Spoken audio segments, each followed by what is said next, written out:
All right, so hello again. Welcome back to the Jason and Peely Project. We are super excited for today's show. I was actually just on a Josh Cohen show last week and loved his energy, loved the questions. Excited to have Josh on the show. Hey, Josh, how you doing? Jason, thanks for having me on today. That was an awesome interview, by the way. Yeah, and it was great to connect with you guys. Good energy, really just great resources. And, you know, the interview is only good as the questions, right? So it comes back to it. Super appreciate you guys. And so wait till you hear what Josh has been up to because he's been doing a lot. So lifetime serial entrepreneur, knew it from the first time he started toying with computer programs in high school. And Josh spent many years working at a top research facility as an electronics engineer and later program manager solving complex technical problems. We will not do that in today's show. So stay tuned because we got a lot of other things coming. But he found another passion, which is real estate investment. And in 2009, he started renovating houses on the side, buying fixer-uppers using private money, and that became a passion. In 2014, he founded a new company, DC First Properties, and made the plunge to the full-time investor. And today he's president of DC First Properties, headquartered in Falls Church City, Virginia, leads a team that focuses on buying older houses in the DC metro region for redevelopment and creating a niche for a new home product known as affordable luxury. Really want to dive in. That's super cool, man. And really appreciate you coming on the show. And we actually also have to point out that you're founder of Deal Maker Nation. We talked a little bit offline, right? So much happening, so much changing, but you're in a DC market, which talk about the insulation of the market, which is why it's so important to really know your markets and your sub-markets, right? Because the way that cycles work, every area isn't actually, if there's a downturn, it's not like the entire country where it feels that all at once. And COVID's been a little bit of a different beast, but DC itself, did you grow up in this area or did you move to this area specifically for the real estate or talk to us about your path into real estate? Actually, so I grew up in Seattle, Washington, home of Amazon headquartered number one, HQ1. Yeah. Went to graduate school out in Illinois on a full ride, and it was like the 1 year they recruited from the government. So I came out here to work for the federal government in wireless communication back in 2004. Wow. And it was actually, in those years, the market was kind of peaking out here. Things were crazy. And I saw all these people making a ton of money in real estate, and I sort of got interested. How do I get involved in all that? How do I get started? But like a lot of folks who work like a full-time day job, I wasn't quite sure how to, had very limited cash at that time. Wasn't really sure how to get into the game and make money. Where was it the point that you found private money? Because generally people stop at that point. Most people say, I have no money. I was actually doing a talk with our meetup group last night, and I put up a question, what's stopping you? And money was that big hurdle that's on a lot of people's mind. It's interesting. Like I look at the business different today than back then. So our first deal was the end of 2008, and like a lot of folks, I was scared to do a deal. My partner at the time was my coworker in the government. And the two of us were like, how can we get our first deal? He's like, oh, I see the potential. I see the money opportunities. We each put 20K into a deal, and it took about 6.5 months to find that first opportunity. By that time, every agent in Northern Virginia probably thought we were the classic sort of looky-loo type buyer. We look and never buy anything. But she found us an opportunity. She's like, if you don't buy this tomorrow, you guys will never do a deal. So we each put about 20K in our first deal. It was a very small purchase. It was a 175 purchase of a townhouse that was an REO in Arlington, which today people would say 175 in Arlington, you're crazy. That doesn't happen. But at that time, 175 to buy it. It was like an interior sort of renovation, 35K reno. And we sold our first deal within 65 days in a down market for 349. We made about 110K in our first flip back in 2009 in 65 days. We were sold ever since. And then at that point, we're like, oh, we're getting a lot more opportunities. How do we grow this? And we didn't really quite figure it out for another year and a half. Our first deal with owner financing sort of changed our mindset of you can raise money from individuals to do deals. So about a year and a half after that first deal, we had a absentee owner in Colorado who had issues with his tenants, and he basically owner financed the entire acquisition of that property. And so you took it over tenants in place. What was that pinnacle moment? Was it the owner finance piece that really started, you understood the system process from there, or was there something else that spawned you saying, okay, we got it, let's go? So at that time, we were already into like 2 projects maybe, and we were maxed out financially. And this opportunity came along where this guy has his house in Alexandria, Virginia. He's living in Colorado. And we know we can make a good profit on this thing, probably 80 or 100K in a few months. And my partner at the time's like, how do we buy this? We don't have cash. I'm like, here's what we'll do. We'll just position it so it's a win for everybody. So he wanted I think it was like 220 for the house at that time. So we offered 175 or 180 cash that we didn't have as our offer number one. And my partner's like, well, what if he takes that? I'm like, he won't. So we offered 175, I think, cash. And then option two was like 205 owner financing for 12 months. Yeah. And of course the guy wanted the higher offer. He wanted more money. So he went with the owner financing, and we got into it with almost no money down. Yeah, and that's a super trick, right? You actually make the owner compete against the same person, right? With multiple offers, which is always a good way to go. You put in offers that present them to them so they can actually choose, but it's still staying with you. So they're not getting 10 different offers to go through. That's awesome. So how has the plan now really changed? Because you're now doing affordable luxury. I want to talk about how is that the niche that you fit in today? Where does that fit in with the DC market, and what is it? So sort of everything changed over time. Originally, we were just like a rehabber in the beginning, just doing quick paint and patch type rehabs. We were relying in the early years on private money. And then around 2014, at a certain point, you have enough liquidity and a long enough track record that small community banks start to look at you as like a respectable builder. So we became like a bankable firm getting commercial lines of credit back in 2014. Where banks basically are giving us 75% loan to cost. And at that time, the business started to really take off in 14 when we became a bankable firm. And then around the same time, we also got a Class A license to build ground up residential and commercial in 2014 as well. 2014 was kind of a defining moment in the business. And at that time, we pivoted from doing renovations to basically what we call affordable luxury homes, brand new construction. Essentially what that means is that in Northern Virginia, like a lot of other areas, most builders, typically what they do is they scrape the lot. If you're doing like what you call an infill development project, they'll scrape the lot of everything that's there. And they'll, excavate a basement, put in a new foundation, put in a new slab, all new framing.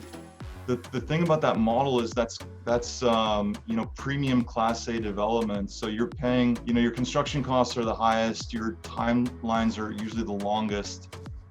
To give you perspective, like in Northern Virginia, folks that do that model, the homes typically run 1.5 million and up. You're buying a new construction home with that model between 1.5 and even $3.5–4 million, depending where you are. We realized that in 2014, a majority of our clients were sort of, millennial first-time home buyers that are making good income, or they're potentially like move-up buyers in their 30s and 40s having kids. They just want a bigger space.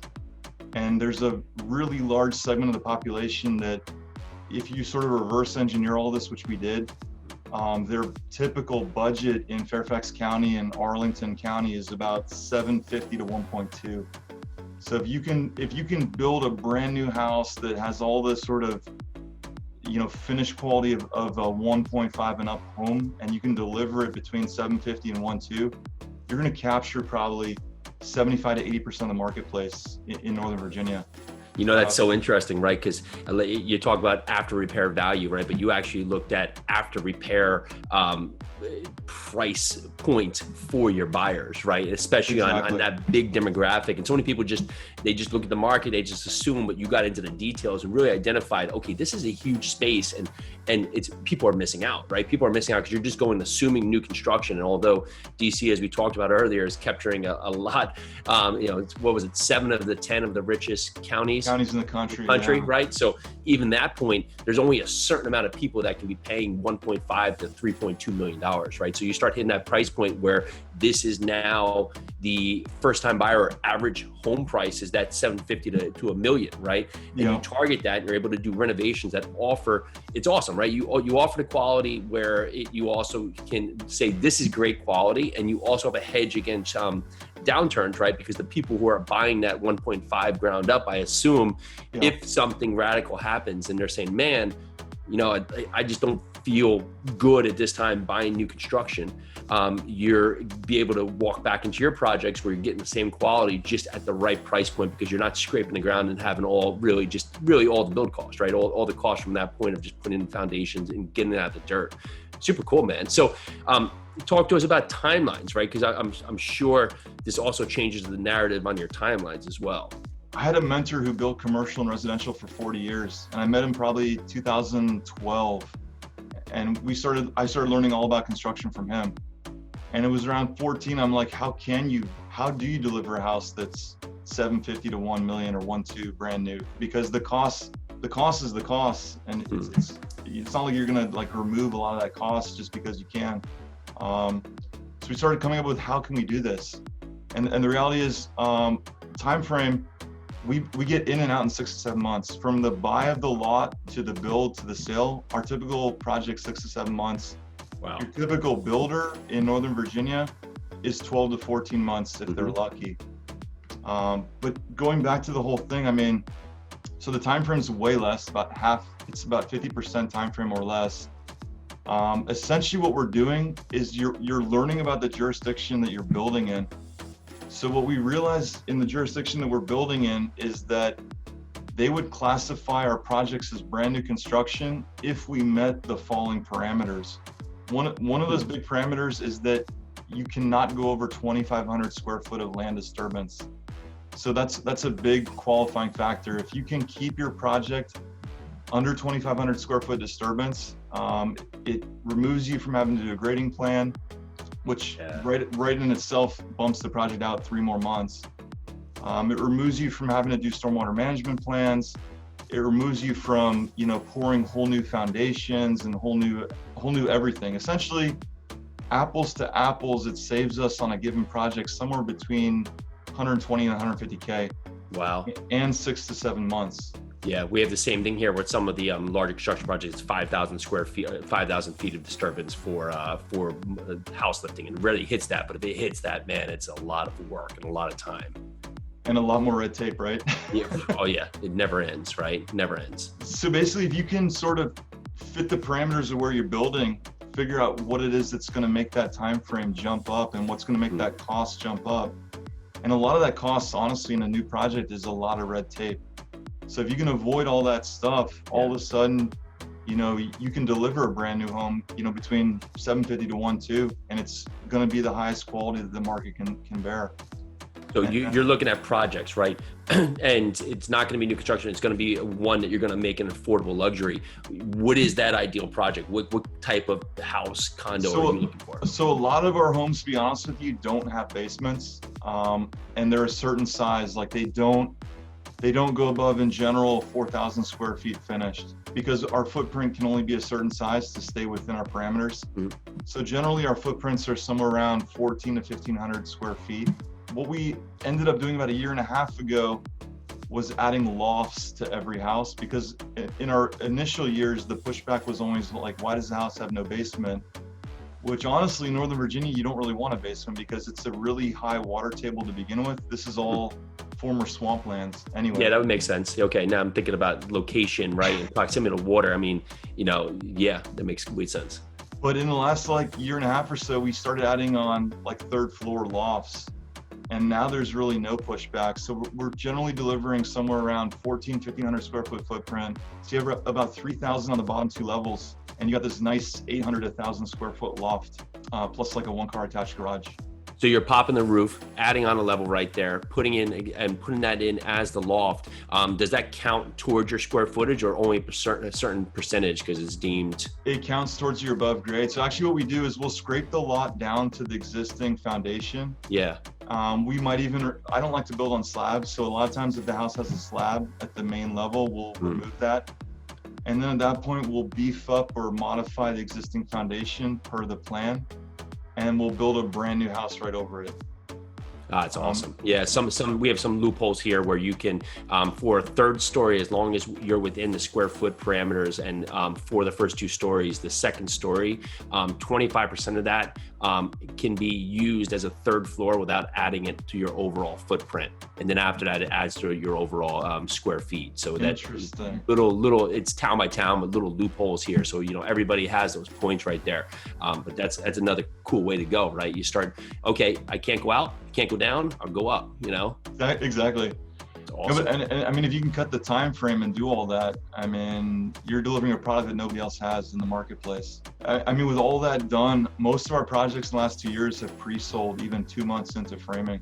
Wow. It's like we don't even wait to put on the market at this point. It's like somebody drives by, they're like, what's the price? They can't even believe what the price is. And they're like, okay, let's lock it in now. That's great. That's great. And so do you identify, basically give them a price sheet of all your items that are included in the house, and in that fact, do you allow for changes or other things there, or just we do. So we'll have like allowances within like what the deliverable project, can allow. If they want to add things on, like we had one 2 weeks ago that just completed. They wanted like a $15,000 monogram stove and a 48-inch. They wanted a $3,000 bidet toilet. Yeah. So yeah, we'll modify stuff for the project, but it'll be a hit to the budget if it's not something that's already included. Yeah, absolutely right. So, and that's part of the part for anybody who's looking at this strategy. Make sure you're identifying what's in there, because if you do pre-sell it, it's one thing, but they come in there and make a bunch of changes.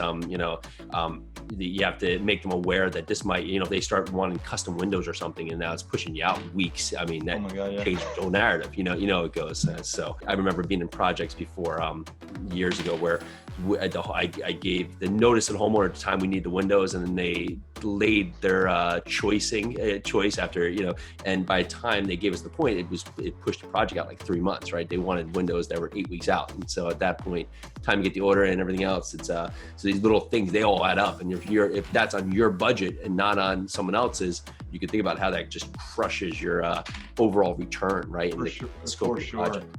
How are you transitioning now with current circumstances? Actually, so the market in Northern Virginia is still crazy, because if you know sort of the Seattle market, which I'm intimately familiar with, I believe Northern Virginia is going to become just like Seattle. Amazon headquartered too, I believe, chose Arlington for a reason. They saw that same dynamic in our current, area that they, flourished in Seattle. You have a very sort of young, fit, educated population. We have 700,000 engineers in Northern Virginia that work in tech, and that was pre-Amazon. So we had one of the largest job bases on the East Coast, probably the largest. So with Amazon moving in, we also have Reston, Virginia, just in the last 2 months alone, added 5 Fortune 500 tech companies as their headquarters, which is 10 minutes from where we build on the other side. So Northern Virginia is rapidly transitioning to like a tech hub. And I'm going to make a huge point here. So if you want to invest in Amazon, all you have to do is figure out where Josh Cohen's moving. And then that fact, they will open up a headquarters for you, and you will be right in that point. So you know where he's going, figure Amazon's coming down there, so invest, because you will be in the right spot. So you've heard it here first as it goes. This is not, of course, this is not me telling you to invest in Amazon. I have Amazon. I have a small Amazon stock just to be out there at that point. But on that fact, yes. So you've heard it here first. That's awesome, Josh. Good. This is super cool, man. I love when people... Go ahead. I feel like we're in a bubble here right now because of all that activity. I mean, yeah, it's crazy. And that's why it's very important to look at your markets, right? Not just assume that everywhere is everywhere. And that's why, we can go down a loophole, which are, a rabbit hole, which I won't, but why news is hard to read, because you watch national news, they could literally, I could point a camera at anything and make it look any way you want, right? So you have to see how different areas are being affected in certain ways. And I love when people take an approach and they just say, okay, I see what everybody's doing, but I will find the niche that is going to be best for my business plan. It's going to give you really this point of separation. So well done, man. No, I think right now, like I came from a tech background, and I've listened to a lot of their tech folks in the industry, and I kind of agree with the following philosophy. It's that in the next 20 years, the richest cities will be founded on tech. So I think if you can invest in real estate where these big tech firms are going, you're going to be able to ride the wave up, ride the coattails of those big firms. We saw that in Seattle the last 6 years. I mean, you go back to Seattle, like North Seattle, the prices are up crazy amounts of money. I mean, today Seattle makes Northern Virginia look cheap. It was not the case 6 years ago. I would say 6 years ago, Seattle was probably 20% cheaper than Northern Virginia, and today it's probably 30% higher. So, any suggestions if someone loves that idea, where they would look for the best news about where really tech jobs are going? I've honestly been looking on the usual sites like CNBC, Fortune, magazine. Awesome. Washington Post is pretty good about announcing new, jobs in the area. I'd say a local paper probably. That's true. That's super good. Even like monster.com will show you like job openings. I think DC, for example, has more tech positions open right now than anywhere in the country. Wow. They can't find enough people to fill them. Yeah, it's a super idea, right? Go over to monster.com, put in tech, see who's hiring in mass, right? And you can look at it. Well, Josh, I love this, man. For everyone listening today that wants to hear more about what you're doing, connect with you, and also how to find the show and what the show is, let us know. How do we reach out? Dealmaker Nation on YouTube, and I'm always on Facebook. So if anyone has questions about the DC market or building here, construction, we're always doing it. That's awesome. Good, man. Well, super appreciate you. This was an awesome show. I got a ton out of it. I know the audience is getting a ton out of it. So thank you so much for being on the show. Thank you. Thanks for having me. Thank you. And everyone listening, of course, thank you so much. Give us a ratings and review. It doesn't have to be 5 stars. We just want to hear from you. Give us a review. Just tell us more about what you like. Of course, it's going to be 5 today for Josh, but if you said Jason gets a 1, you can average it out. Give us what you got. Love to hear from you. Thanks so much. Join us for your second cup of coffee every Monday through Friday at noon. Live every day, bringing us our best content we've done so far. Super excited, super engaging, bunch of great guests. We're here to answer your questions, and we so appreciate you listening. Make sure to check this out. Can't wait to see you.